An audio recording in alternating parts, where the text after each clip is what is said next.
सर्व शिक्षक मित्रांना मनापासून नमस्कार. चला, आज आपण मराठीचा पेपर जो आहे टीईटीचा, तर त्याच्यामधला जो कठीण असा वाटणारा करणारा जो व्याकरण आहे, तर तो व्याकरण आपण जर लक्षपूर्वक केलं तर निश्चितच आपल्याला मराठी, हिंदी आणि परिसर अभ्यास विज्ञान या विषयामध्ये आपण मार्क चांगल्या प्रकारे घेऊ शकतो. एखाद्याचं गणित जरी अवघड असलं तर या तीन ते 4 विषयामध्ये आपण कव्हर करू शकतो. त्यासाठी आपल्याला मराठीचा जो पेपर आहे तो अगदी काळजीपूर्वक, म्हणजे मराठी विषय, हिंदी विषय, परिसर अभ्यास, विज्ञान हे 3 विषय तर खूप महत्त्वाचे आणि खूप काळजीपूर्वक केले तर आपण याच्यामध्ये चांगले मार्क घेता येते. राहिला प्रश्न मानसशास्त्राचा. मानसशास्त्रामध्ये जर अध्यापनशास्त्र तर आपण सगळे चांगले पैकीच्या पैकी मार्क आपण मिळवू शकतो. म्हणून या 3-4 विषयाकडे जास्त फोकस करण्याची गरज आहे. चला, जास्त वेळ न घालवता आता आपण मराठीचा जो सराव आहे व्याकरणाचा तो आपण करणार आहोत. प्रश्न पहिला. आशीर्वाद या शब्दाची योग्य संधी फोड कोणती? आशी अधिक वाद. आता तुम्ही हे वाचून घ्या. मी सगळे पर्याय काय वाचत बसणार नाहीये. तर ह्या ज्या छोट्या छोट्या गोष्टी आहेत या खूप आपल्याला काळजीपूर्वक करायच्या आहेत. तर याचं योग्य उत्तर आहे बघा, पर्याय क्रमांक ब. आशी असं लिहायचं आहे अगोदर. आशी, त्याच्यानंतर विसर्ग अधिक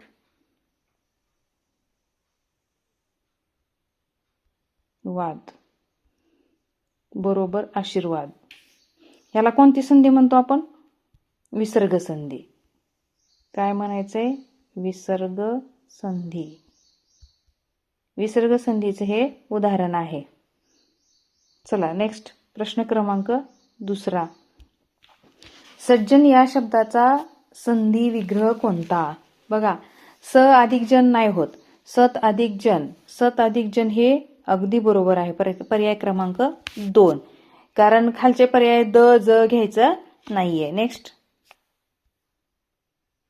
प्रश्न क्रमांक 3.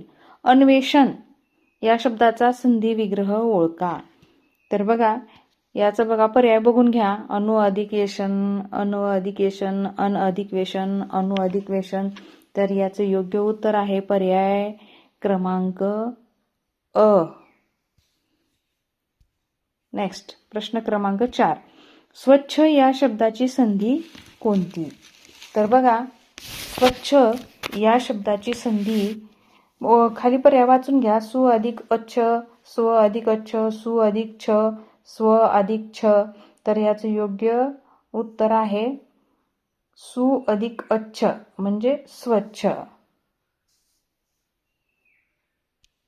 नेक्स्ट प्रश्न क्रमांक 5. पावक या शब्दाचा विग्रह कोणता? पा अधिक अक, पो अधिक अक, पौ अधिक अक, पाव अधिक अक. तर याचं योग्य उत्तर आहे पौ अक.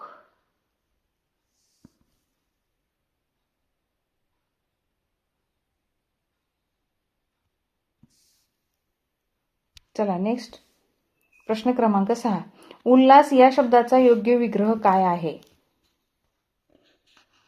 बघा, उल अधिक हास, उत अधिक हास, उ अधिक हास, उल अधिक हास. तर याचं योग्य उत्तर आहे पर्याय क्रमांक ब. उत अधिक हास म्हणजे काय झालं? उल्हास. नेक्स्ट प्रश्न क्रमांक 7. दिगंत या शब्दाची संधी ओळखा. स्वर, व्यंजन, विसर्ग यापैकी नाही. दिगंत, दिग अधिक अंत. याची दिग अधिक अंत यामध्ये एक व्यंजन आहे आणि एक स्वर आहे, म्हणजे काय येईल? व्यंजन संधी येईल. नेक्स्ट प्रश्न क्रमांक 8. मनोरंजन या शब्दाचा विग्रह कोणता? मनो अधिक रंजन, मन अधिक रंजन, मन अधिक रंजन, मनस अधिक रंजन. तर याचं योग्य उत्तर आहे पर्याय क्रमांक ब.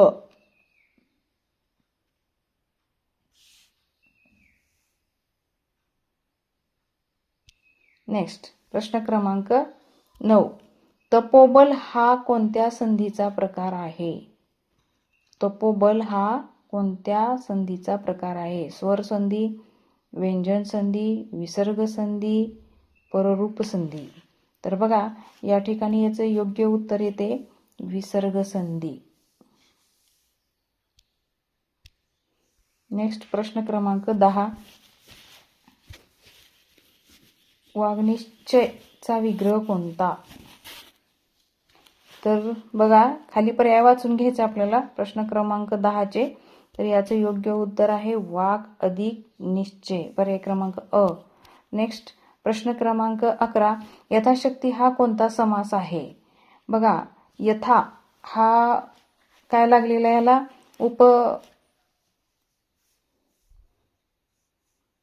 ज्या शब्दाच्या अगोदर यथा, प्रति असे प्रत्यय लागलेले असतात, आ, तर तो कोणता समास असतो? तर तो असतो अव्ययी भाव समास. नेक्स्ट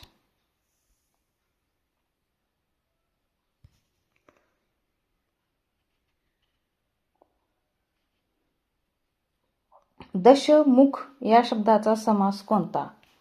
दश म्हणजे 10. 10 आहेत मुख ज्याचे असा तो कोण? रावण है ना. म्हणजे काय झालं? तिसऱ्याचाच बोध झाला. म्हणून याला काय म्हणायचं? कोणता समास येईल? तर बहुव्रीही समास येईल. जिथं पहिलं पद महत्वाचं असतं तो तर अव्ययी भाव समास, दुसरं पद महत्वाचं असतं तत्पुरुष समास, दोन्ही पद महत्वाचे असतात तिथं द्वंद्व समास, आणि 2 शब्दावरून तिसऱ्याचाच बोध होतो तेव्हा तिथं काय होईल? बहुव्रीही समास. चला नेक्स्ट पुढे प्रश्न 3. भाजीपाला हा कोणता समास आहे? भाजी आणि पाला. बघा भाजीपाला हा कोणता समास आहे?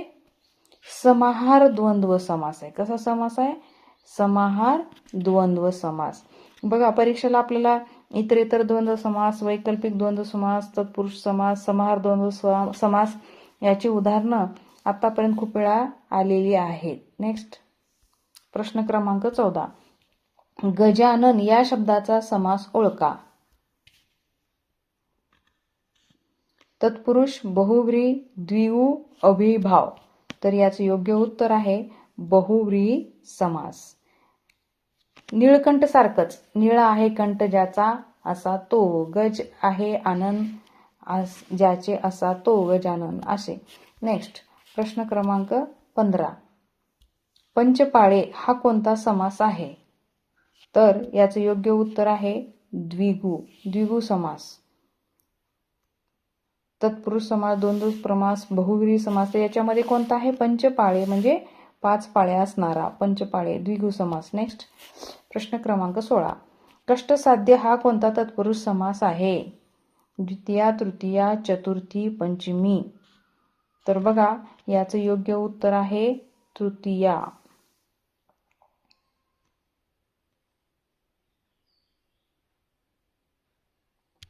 नेक्स्ट प्रश्न क्रमांक 17. अर्धमा या शब्दाचा समास ओळखा. नत्र, तत्पुरुष, द्वंद्व, बहुव्रीही, द्विगु. तर बघा याचं योग्य उत्तर आहे नत्र तत्पुरुष समास. नेक्स्ट प्रश्न क्रमांक 18. दारोदार हा कोणता समास आहे? बघा जेव्हा ज्या समासामध्ये दारोदार, त्याच्यानंतर घरोघरी,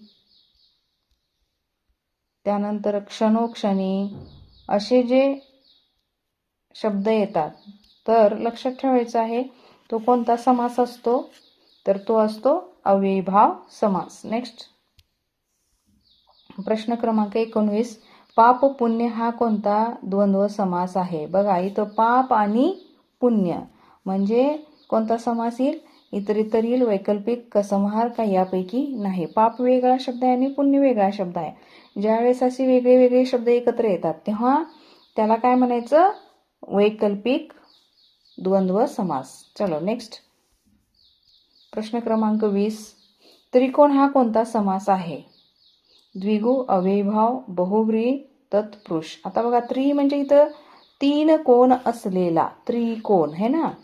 तर याचं काय येईल? द्विगु समास येईल. नेक्स्ट प्रश्न क्रमांक 21. चंद्रमौळी हा कोणता समास आहे? बहुव्रीही, द्वंद्व, तत्पुरुष, द्विगु. तर बघा याचं योग्य उत्तर आहे बहुव्रीही समास. म्हणजे चंद्राचे सारखे आहे अशी ती, म्हणजे चंद्रमौळी आपण म्हणतो ना त्याप्रमाणे, म्हणजे तिसऱ्याचाच बोध होतो. लक्षात घ्या. नेक्स्ट प्रश्न क्रमांक 22. सावकाश हा कोणता समास आहे? अव्ययीभाव, तत्पुरुष, द्वंद्व, बहुव्रीही. तर याचे योग्य उत्तर आहे अव्ययीभाव. अव्ययीभाव समास.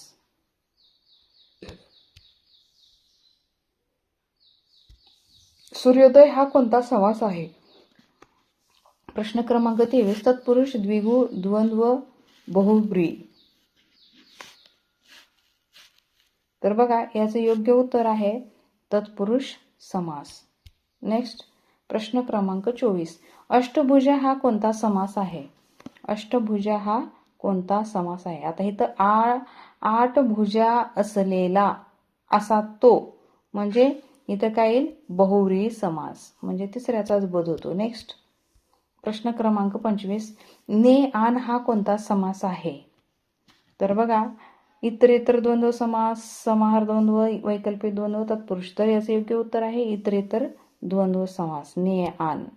कारण ने आणि आन हे दोन वेगवेगळे शब्द आहेत. मुलांनी या शब्दांची विभक्ती कोणती? मुलांनी प्रथमा, द्वितीया, तृतीया, चतुर्थी. तर बघा याचं योग्य उत्तर आहे पर्याय क्रमांक क.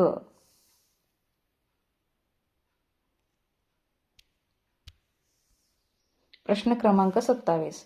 घरास या शब्दातील स हा प्रत्यय कोणत्या विभक्तीचा आहे? बघा स ला ते, सला नाते है ना. तर घरास या शब्दाचा प्रत्यय आपल्याला विचारलेला आहे, विभक्ती कोणती आहे? स ची द्वितीया का चतुर्थी? तर बघा याचे योग्य उत्तर आहे चतुर्थी. कारण अनेक वचन विचारलेलं आहे ना, द्वितीया आणि चतुर्थी आपल्याला सलाते, सलानाते असंच दिसतं आहे ना, पण ज्या वेळेस अनेक वचन असतं त्यावेळेस काय?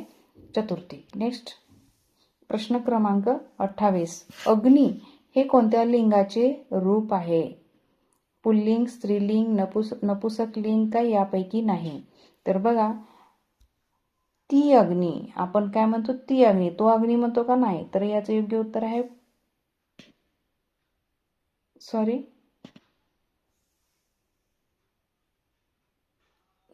ती अग्नी नाही म्हणत आपण, तर काय म्हणतो आपण? तो अग्नी. तो अग्नी म्हणतो, ती अग्नी नाही म्हणत. तो अग्नी म्हणजे पुल्लिंग आहे तो शब्द. नेक्स्ट प्रश्न क्रमांक 29. नदी या शब्दाचे अनेक वचन काय आहे? नदी, नद्या. पर्याय क्रमांक अ.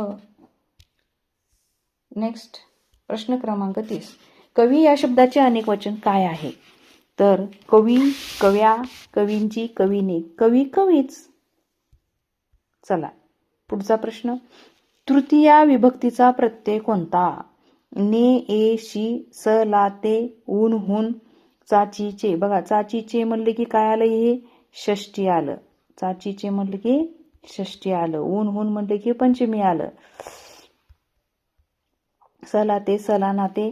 तर बघा इथं काय करायचंय तुम्हाला? ने, ए, शी, सला ते म्हणले की द्वितीया, ने, ए, शी. तृतीय विभक्ती काय? ने, ए, शी. नेक्स्ट चला प्रश्न क्रमांक 32. झाडाला यातील ला हा प्रत्यय कोणत्या विभक्तीचा आहे? सलाते, सलानाते. आता इथं झाड एकवचनी आहे का अनेक वचनी आहे? झाडाला. तर झाडाला म्हणलेलं आहे म्हणून इथं काय येईल बरं? चतुर्थी. अनेक वचन आहे म्हणून चतुर्थी. नेक्स्ट प्रश्न क्रमांक 33. पर्वत हे कोणत्या लिंगाचे नाम आहे? बघा तो पर्वत पुल्लिंग, ती पर्वत म्हणतो का? नाही, स्त्रीलिंग होईल. नपुसकलिंग नाही, तर काय येईल? तो पर्वत पुल्लिंग. चलो नेक्स्ट प्रश्न क्रमांक 34. मुलगा या शब्दाचे अनेक वचन ओळखा. मुलगा मुलगा, मुले, मुली, मुलगी, मुलान. बघा कसं दिलेलं आहे. तर मुलगा, खरं तर इथं मुलगी ऑप्शन पाहिजे होतं. मुलगा, मुलगे, मुलगी, मुली असं पाहिजे होतं. पण इथं काय दिलेलं आहे? मुले, मुले, मुलगा, मुले. चलो नेक्स्ट. प्रश्न क्रमांक 35. सप्तमी विभक्तीचे प्रत्यय कोणते? त, इ, आ, स, ला, ते, ने, ए, शी, सा, ची, चे. तर बघा याचं योग्य उत्तर आहे सप्तमी म्हणले की त, इ, आ. लक्षात ठेवायचं. त, इ, आ. त, इ, आ. हे काय झाली? सप्तमी झाली. चला नेक्स्ट.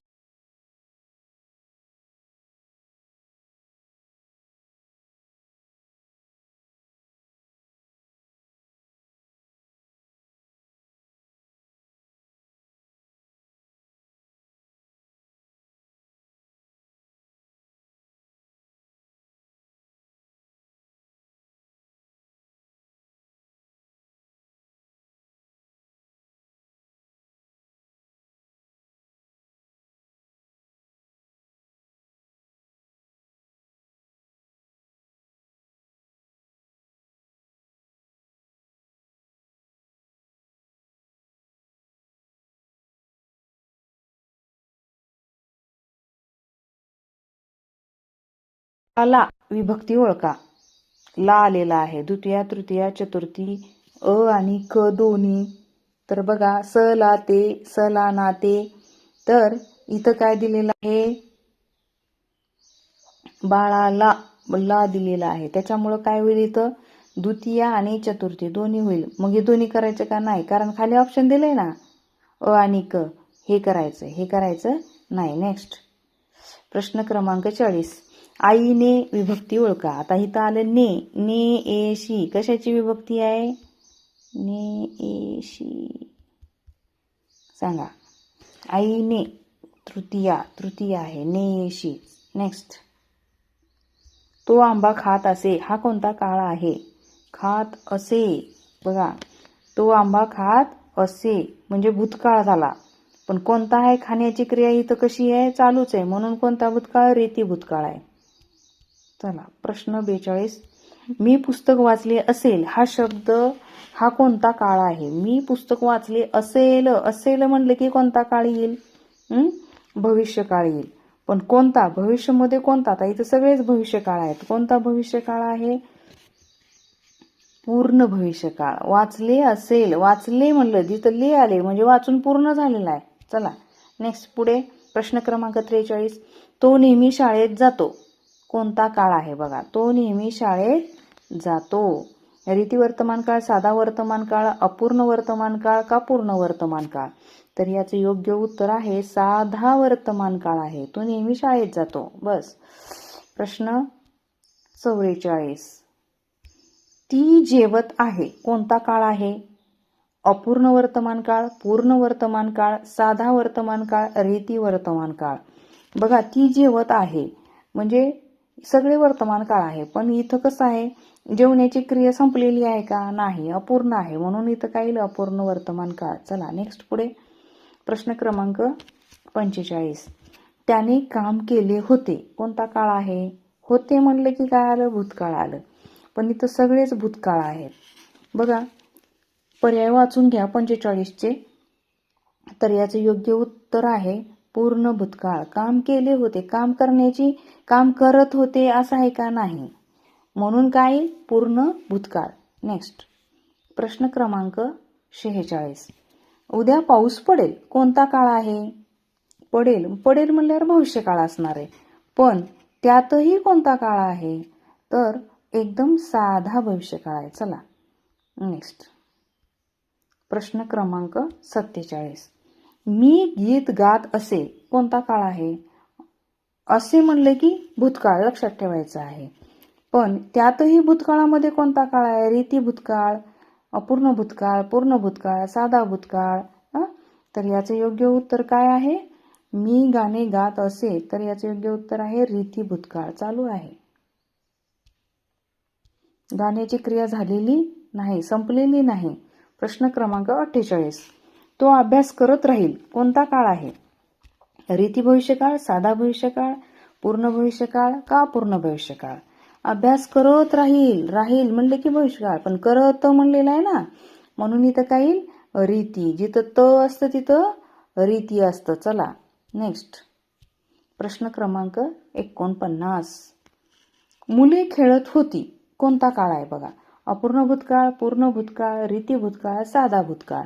तर याचं योग्य उत्तर आहे अपूर्ण भूतकाळ. खेळत, त आले इथं, त खेळत. नेक्स्ट प्रश्न क्रमांक 50. त्याने आंबा खाल्ला कोणता काळ आहे? साधा भूतकाळ, अपूर्ण भूतकाळ, पूर्ण भूतकाळ, रीती भूतकाळ. तर याचं योग्य उत्तर आहे साधा भूतकाळ. चला प्रश्न 51. आम्ही गावाला जाऊ कोणता काळ आहे? साधा भविष्यकाळ, पूर्ण भविष्यकाळ, अपूर्ण भविष्यकाळ, रीती भविष्यकाळ. तर याचं योग्य उत्तर आहे साधा भविष्यकाळ. आम्ही गावाला जाऊ. तू काम करत जा हे कोणतं वाक्य आहे बघा? आज्ञार्थी, विधानार्थी, प्रश्नार्थी का उद्गारार्थी? तर याचं योग्य उत्तर आहे आज्ञार्थी. आज्ञाच केली ना, तू काम करत जा. चला नेक्स्ट प्रश्न क्रमांक 53. अहा, किती सुंदर दृश्य आहे. कोणता प्रकार आहे? उद्गारार्थी, प्रश्नार्थी, आज्ञार्थी, नकारार्थी. तर बघा याच्यामध्ये अहा जिथं येईल, अरे रे अहा असं, तर तिथं काय येईल? उद्गारार्थी. नेक्स्ट प्रश्न क्रमांक 54. तो आला की मी जाईन कोणत्या प्रकारचे वाक्य आहे? तो आला की मी जाईन. की काय म्हणलं इथं? काय आलंय? की. आणि की आल्यावर कोणतं वाक्य असते? मिश्र वाक्य असते. लक्षात ठेवा. संयुक्त वाक्याला काय येते? पण, परंतु, है ना, अथवा असं. नेक्स्ट प्रश्न क्रमांक 55. सकाळी उठून व्यायाम करावा कोणते वाक्य आहे? विद्यार्थी, आज्ञार्थी, प्रश्नार्थी, केवल. तर बघा आपण हा फक्त सराव म्हणून घेत आहोत. याच्या अगोदर आपलं सगळ्यांचं डीपमध्ये झालेलं आहे, तरी पण एक उजळणी म्हणून आपण हा थोडासा सराव घेत आहे. प्रश्न क्रमांक 55 बघा, सकाळी उठून व्यायाम करावा. तर हे कोणतं आहे? विद्यार्थी वाक्य आहे, विद्यार्थी. नेक्स्ट प्रश्न क्रमांक 56. सावळा ग रामचंद्र रत्न मचल्याला शोभला कोणता अलंकार आहे? अनुप्रास, यमक, श्लेष, उपमा. तर बघा याचं योग्य उत्तर आहे अनुप्रास अलंकार आहे. बघा इथं र रामचंद्र रत्नमाला. चला एकाच अक्षराची पुनरावृत्ती जर आली तर काय होईल? अनुप्रास होईल. नेक्स्ट ती मुलगी म्हणजे जणू चांदणेच कोणता अलंकार आहे? उत्प्रेक्षा, उपमा, अतिशोक्ती, रूपक. तर बघा याचं योग्य उत्तर आहे उत्प्रेक्षा अलंकार. जणू आलेलं आहे इथं. काय आलेलं आहे? जणू. मग जिथं जिथं जणू, जणू, की, वाटे, जसे, भासे असे जेव्हा शब्द येतात तेव्हा उत्प्रेक्षा अलंकार असतो. नेक्स्ट प्रश्न क्रमांक 58. आई सारखी आई कोणता अलंकार? बघा मागे असे खूप साऱ्या अलंकाराचा आपण सराव घेतलेलाच आहे. त्याच्यासारखी तीच वस्तू, दुसरी कोणतीच नाही. ताजमहल सारखा ताजमहलच है ना. तर अशा वेळेस कोणता अलंकार येतो? अनन्वय अलंकार. नेक्स्ट लक्षात ठेवा. प्रश्न क्रमांक 59. वाऱ्यावरची वरात कोणता अलंकार आहे? किती सोपा आहे बघा. अनुप्रास, यमक, श्लेष, उपमा. आता इथं व ची अक्षराची काय झालेली आहे? पुनरावृत्ती झालेली आहे. म्हणजे कोणता अलंकार? अनुप्रास अलंकार. चला नेक्स्ट पुढे प्रश्न क्रमांक 60. चाफा बोलेना चाफा चालेना कोणता अलंकार आहे? च आलंच आहे. पण आता इथं ते दिलेलं आहे का अनुप्रास? नाही. तर मग थोडंसं आपल्याला काय करायचं आहे? विचार करायचा आहे. चाफा बोलेना चाफा चालेना. एखाद्या प्राण्यांची किंवा एखाद्या वनस्पतीची एखादी हे दाखवत असेल, तिथं कृती दाखवत असेल तर काय येईल? चेतना गुणोक्ती अलंकार येईल. नेक्स्ट प्रश्न क्रमांक 61. तो पाहता लाजून हसली कोणता अलंकार आहे? स्वभावोक्ती, उपमा, रूपक, यमक. तर याचं योग्य उत्तर आहे स्वभावोक्ती अलंकार. नेक्स्ट प्रश्न क्रमांक 62. हस्ते गुलाब कोणता अलंकार आहे? चेतना गुणोक्ती, उपमा, उत्प्रेक्षा, रूपक. तर बघा चेतना गुणोक्ती अलंकार आहे. नेक्स्ट प्रश्न क्रमांक 63.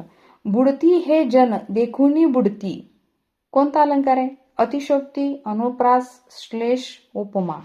तर बघा याचं योग्य उत्तर आहे श्लेष अलंकार. म्हणजे बुडती बुडती शब्द कसे आले? डबल आले, म्हणून कोणता अलंकार झाला? श्लेष अलंकार झाला. चला नेक्स्ट पुढे प्रश्न क्रमांक 64. आकाशात चंद्र जणू काही स्वप्न कोणता अलंकार आहे? आकाशात चंद्र जणू, आता इथं जणू आलेला आहे बघा, म्हणून इथं कोणता अलंकार होईल? पर्याय वाचून घ्या. उत्प्रेक्षा, उपमा, रूपक, स्वभावोक्ती. तर याचं योग्य उत्तर आहे उत्प्रेक्षा अलंकार. जिथं जणू, वाटे, काही, भासे असे जर शब्द आले तर तिथं काय घ्यायचं? उत्प्रेक्षा अलंकार. चला नेक्स्ट पुढे प्रश्न क्रमांक 65. करावे तसे भरावे कोणता अलंकार आहे? दृष्टांत, उपमा, रूपक, यमक. तर बघा याचं योग्य उत्तर आहे दृष्टांत अलंकार. प्रश्न क्रमांक 66. खडा टाकणे वाक्यप्रचाराचा अर्थ बघा. अंदाज घेणे, दगड मारणे, भांडण करणे, पळून जाणे.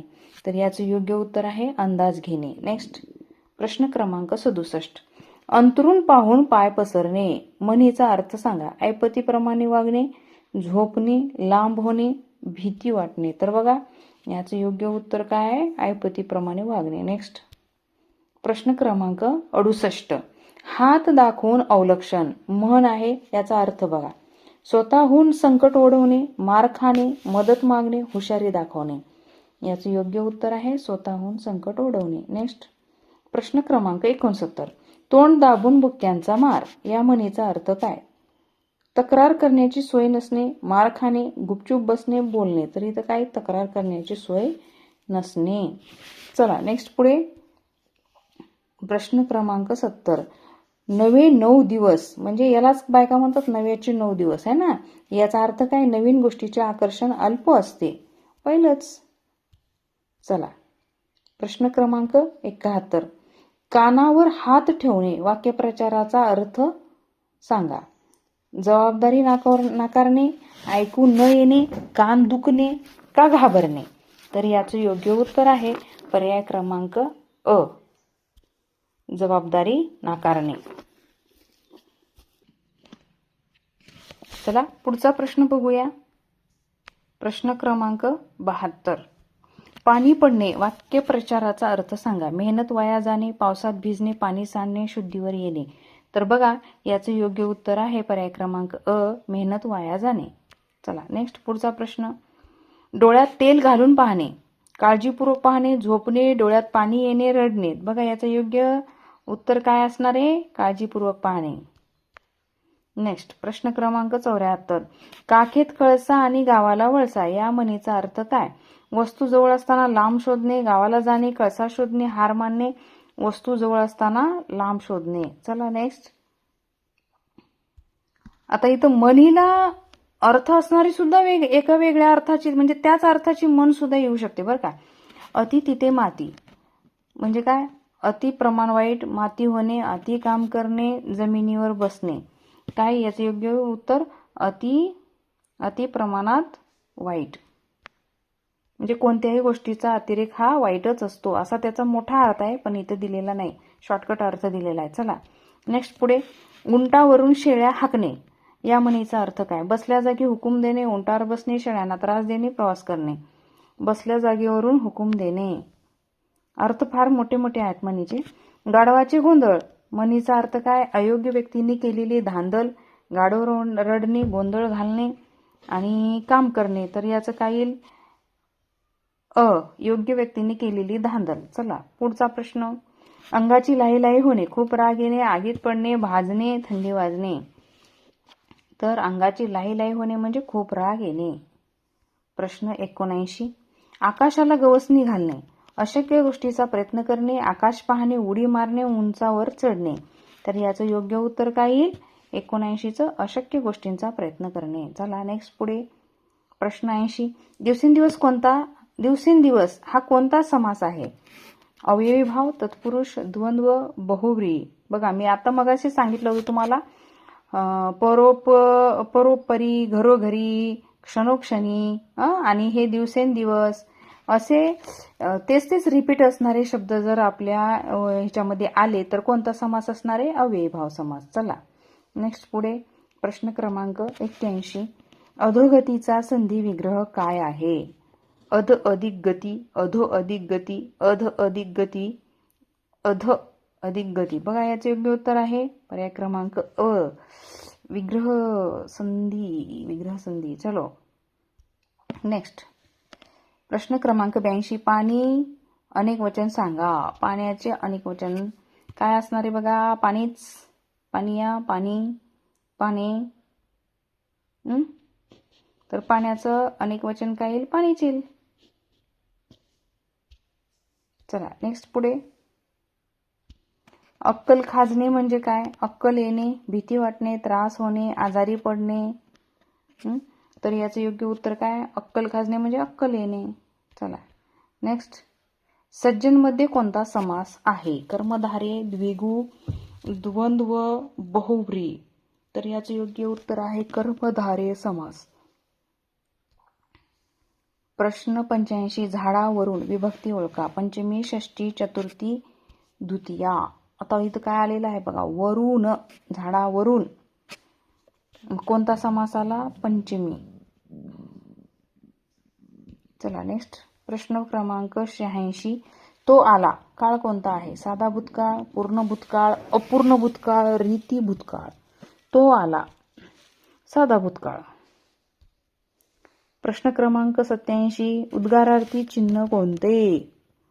अ, ब, क, ड. तर उद्गारार्थी चिन्ह हे. चला नेक्स्ट प्रश्न क्रमांक 88. शब्दांच्या किती जाती आहेत? तर शब्दांच्या किती जाती आहेत? 8 जाती आहेत. अगदी बरोबर. चलो नेक्स्ट नाम ओळखा. हिमालय, सुंदर, तो, धावणे. हिमालय. असं सोपं आलं पाहिजे परीक्षेत.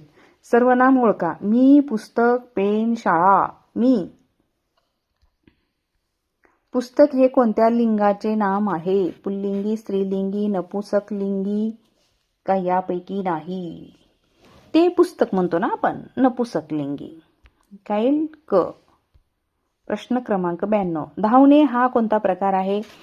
धावणे धातुसाधित नाम आहे, सामान्य नाम आहे, विशेष नाम आहे का सर्वनाम आहे? धातुसाधित नाम आहे धावणे, कारण ने धाव पासून धावणे. चलो 93. देव माणूस यातील समास कोणता? कर्मधारय, द्वंद्व, बहुव्रीही, द्विगु. देवासारखा माणूस, देव माणूस. कर्मधारय समास. नेक्स्ट प्रश्न क्रमांक 94. मी या सर्वनामाचे द्वितीय विभक्तीचे रूप काय आहे? मी या सर्वनामाचे द्वितीय विभक्तीचे रूप काय आहे? मला, माझ्या, मजला, वरील सर्व. तर सगळं, वरील सर्व. द्वितीय म्हणले की सर्व. सुंदर हा शब्द कोणता? विशेषण, नाम, क्रियापद, अव्यय. विशेषण. चला प्रश्न क्रमांक 96. तो हुशार आहे. यामध्ये हुशार काय आहे? विशेषण आहे. नेक्स्ट पुढचा प्रश्न क्रमांक 97. अन हे कोणते अवयव आहे? उभयानवी, शब्दयोगी, क्रिया विशेषण, शब्दयोगी. अन हे कोणते अव्यय आहे? तर बघा अन हे उभयानवी अव्यय आहे. कारण उभयानवी अव्यय आपल्याला परीक्षेमध्ये तोंडपाठच असले पाहिजेत. कोणकोणते उभयानवी अव्यय आहेत ते आपल्याला माहीतच असले पाहिजे. अन, आणि, व.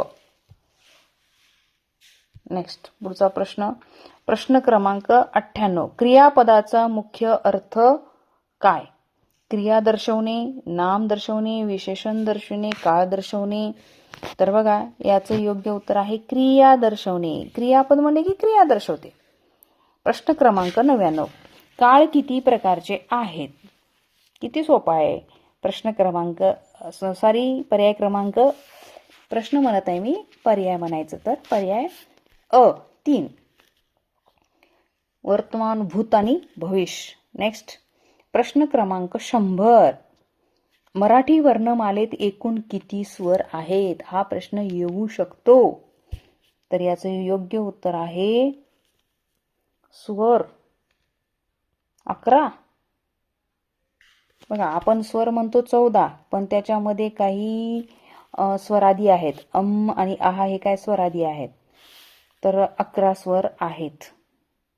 चला, तुम्हाला हा व्हिडिओ कसा वाटला अवश्य कमेंट्स करून कळवा. आणि व्हिडिओ आवडला असेल तर नक्कीच लाईक, सबस्क्राईब आणि शेअर करायला विसरू नका. भेटूया लवकरच पुढील पाठात. तोपर्यंत धन्यवाद.